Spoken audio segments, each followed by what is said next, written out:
കോട്ടയം പ്രദേശം എന്ന് പറഞ്ഞാൽ നിങ്ങളെല്ലാവരും എൻ്റെ സഹോദരങ്ങളാണ്.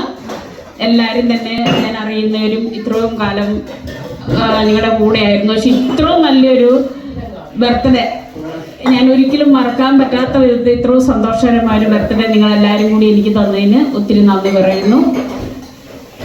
പിന്നെ നിങ്ങളുടെ സ്നേഹം എനിക്ക് ഓരോ ദിവസം ചെല്ലുന്തോറും നിങ്ങളുടെ സ്നേഹം എന്താണെന്ന് ഞാൻ കൂടുതൽ അറിഞ്ഞുകൊണ്ടിരിക്കുകയാണ്. ഈ സ്നേഹം നമുക്ക് നമ്മുടെ ഈ കോട്ടയം പ്രദേശത്തിനിടയിൽ എന്നും ഉണ്ടാകട്ടെ എന്ന് ഞാൻ പ്രാർത്ഥിക്കുകയാണ്. ഇത്രയും നല്ലൊരു ഡെക്കറേഷനൊക്കെ ചെയ്ത് നല്ല കേക്കൊക്കെ ആയിട്ട് നിങ്ങളെല്ലാവരും കയറി വന്നപ്പോൾ എന്നെ സ്വീകരിച്ചതൊക്കെ എനിക്ക് ഒരിക്കലും മറക്കാൻ പറ്റത്തില്ല. പ്രത്യേകിച്ച് എൻ്റെ പിള്ളേർ പോലും ഇവിടെ ഉണ്ടായിരുന്നു, അവർ പോലും ഒന്നും പറഞ്ഞില്ല ഇത്രയും നന്നായിട്ട്. ഇതുപോലെ ഒരു അവസരം എനിക്ക് തന്നതിന് ഒത്തിരി നന്ദി പറയുന്നു. ഒരിക്കലും ഞാൻ ഇതൊന്നും മറക്കില്ല, നിങ്ങളെ ആരെയും ഞാൻ മറക്കത്തില്ല. ഇരിക്കുന്നവരെല്ലാവരും തന്നെ എനിക്ക് ചെറുപ്പം തൊട്ടേ അറിയാവുന്നവരാണ്. നിങ്ങളുടെ സ്നേഹം എനിക്ക് നന്നായിട്ട് കിട്ടിയിട്ടുണ്ട്. എല്ലാവർക്കും ഒത്തിരി ഒത്തിരി നന്ദി.